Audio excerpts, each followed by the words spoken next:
kemerdekaan Indonesia tanggal 17 Agustus 1945, keesokan harinya, pada tanggal 18 Agustus 1945, bahasa Indonesia ditetapkan sebagai bahasa persatuan bangsa Indonesia. Salah satu dari banyak ragam bahasa Melayu, ragam yang dipakai bahasa Melayu Riau, sebagaimana diungkapkan oleh Ki Hajar Dewantara pada Kongres Bahasa Indonesia tahun 1933 di Solo, Jawa Tengah. Peresmian bahasa Indonesia. Muhammad Yamin adalah seorang politikus, sastrawan, dan ahli sejarah. Kenapa Muhammad Yamin? Karena ia mengusulkan bahasa Melayu sebagai bahasa Indonesia, bahasa resmi nasional yang kita pakai sekarang. Ia mengatakan, jika mengacu pada masa depan bahasa Indonesia dan kesastraannya, yang diharapkan hanya dua bahasa, yaitu bahasa Melayu dan bahasa Jawa. Akan tetapi bahasa Melayulah yang dapat digunakan untuk bahasa pergaulan dan persatuan bangsa Indonesia. Mengapa bahasa Melayu diangkat menjadi bahasa Indonesia? 1. Karena bahasa Melayu sudah lingua franca di Indonesia, bahasa perhubungan dan bahasa perdagangan. Yang kedua, sistem bahasa Melayu sederhana, tidak mengenal tingkatan bahasa kasar dan bahasa halus.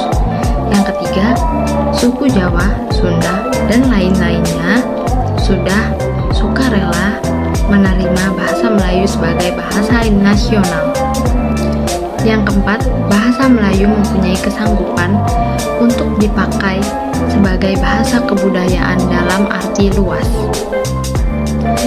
Selanjutnya, materi yang kedua yaitu kedudukan dan fungsi bahasa Indonesia.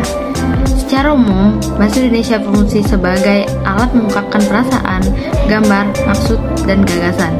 Yang kedua, sebagai alat komunikasi. Yang ketiga, sebagai alat interaksi dan beradaptasi sosial.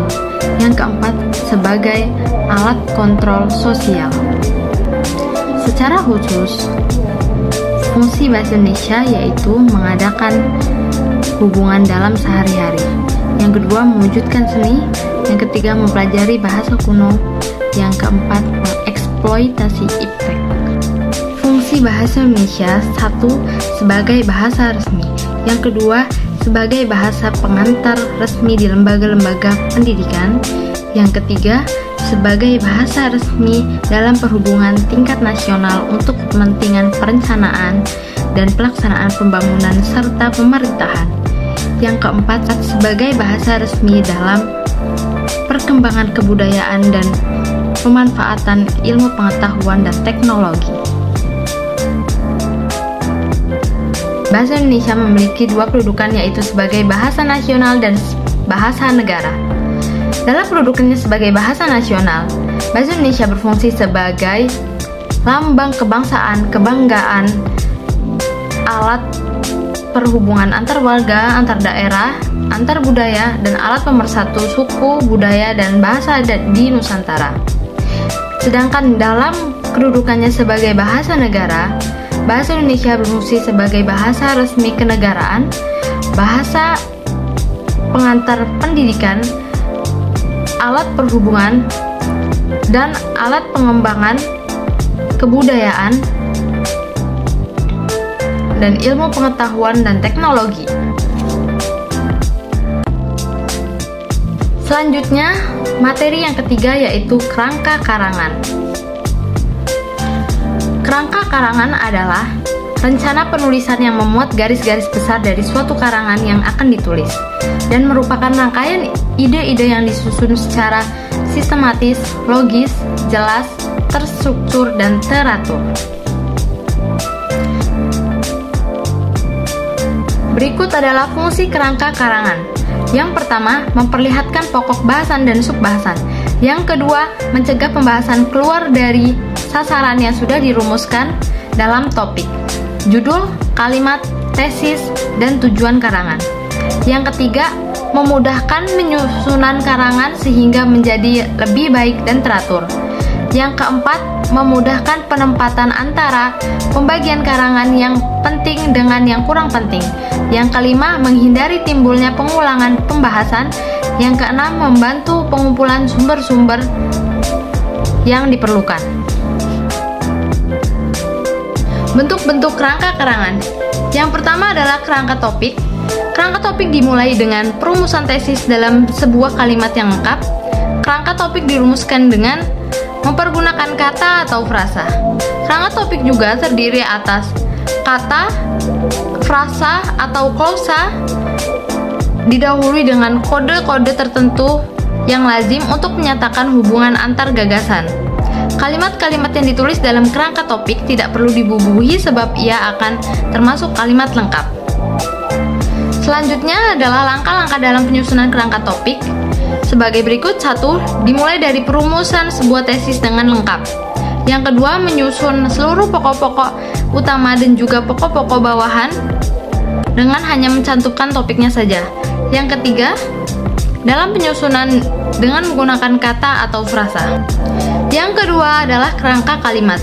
Kerangka kalimat mempergunakan kalimat deklaratif atau berita yang lengkap untuk merumuskan setiap topik-topik maupun sub-subtopik. Kerangka kalimat bersifat resmi dan berupa kalimat lengkap dengan titik pemakaian. Kalimat lengkap menunjukkan diperlukannya pemikiran yang luas daripada kerangka topik. Pola penyusunan kerangka karangan ada dua, yaitu pola alamiah dan pola logis. Yang pertama adalah pola alamiah, pola yang menggunakan pendekatan berdasarkan faktor alami yang esensial. Pola ini mengikuti keadaan alam yang berdimensi ruang dan waktu. Yang kedua, pola logis. Kerangka karangan pola logis menggunakan pendekatan berdasarkan cara. Kerangka karangan adalah pola logis yang menggunakan pendekatan berdasarkan cara berpikir manusia yang selalu mengamati berdasarkan logika. Adapun macam-macam urutan logis adalah klimaks, antiklimaks, sebab akibat, pemecah masalah, dan umum khusus. Berikut adalah langkah-langkah menyusun kerangka karangan. 1. Menentukan judul dan tema. Tema adalah pokok persoalan masalah. Jadi jika tidak ada tema, kita tidak tahu apa isi yang akan kita tulis nanti. Yang kedua, mengumpulkan bahan seperti menulis. Bahan yang bekal adalah ekstensi tulisan. Yang ketiga, menyeleksi bahan. Berikut cara petunjuknya, yaitu catat hal yang penting semampunya, jadikan membaca sebagai kebutuhan. Yang ketiga, banyak diskusi. Yang keempat, membuat kerangka. Tahapan dalam menyusun kerangka karangan yaitu mencatat gagasan. Alat yang mudah digunakan adalah pohon pikiran. Yang B, mengatur urutan gagasan. Yang C, memeriksa kembali yang telah diatur dalam bab dan subbab. D, membuat kerangka yang terperinci dan lengkap. 5. Mengembangkan kerangka karangan. Proses pengembangan karangan tergantung sepenuhnya pada penguasaan materi kita yang hendak kita tulis. Semakin sistematis, logis, dan relevan pada tema yang ditentukan, semakin berbobot juga tulisan yang dihasilkan. Jadi kita harus menguasai materi dulu, baru kita mengembangkan kerangka karangannya, teman-teman. Bagian kerangka karangan: 1. Pendahuluan. 2. Puncak atau klimaks. Yang ketiga, penyelesaian. Mengembangkan kerangka karangan. Cara mengembangkan kerangka karangan. Proses pengembangan karangan bergantung pada penguasaan materi yang hendak kita tulis. Seperti yang saya bilang tadi, jika ingin kita mengembangkan kerangka karangan, jadi kita harus menguasai materi yang kita tulis. Maka permasalahan dapat diangkat dengan kreatif, mengalir, dan nyata. Terbukti pula kekuatan bahan materi yang kita kumpulkan dan menyediakan wawasan untuk membakar karangan. Jangan sampai menumpuk pokok permasalahan yang lain. Jadi pokoknya sebisa mungkin kita harus menguasai materi, baru kita mengembangkan kerangka karangan. Oke, terima kasih teman-teman. Baik, segitu saja materi dari saya yang dapat saya sampaikan. Kurang lebihnya saya minta maaf. Wabillahi taufik wal hidayah. Wassalamualaikum warahmatullahi wabarakatuh. See you teman-teman.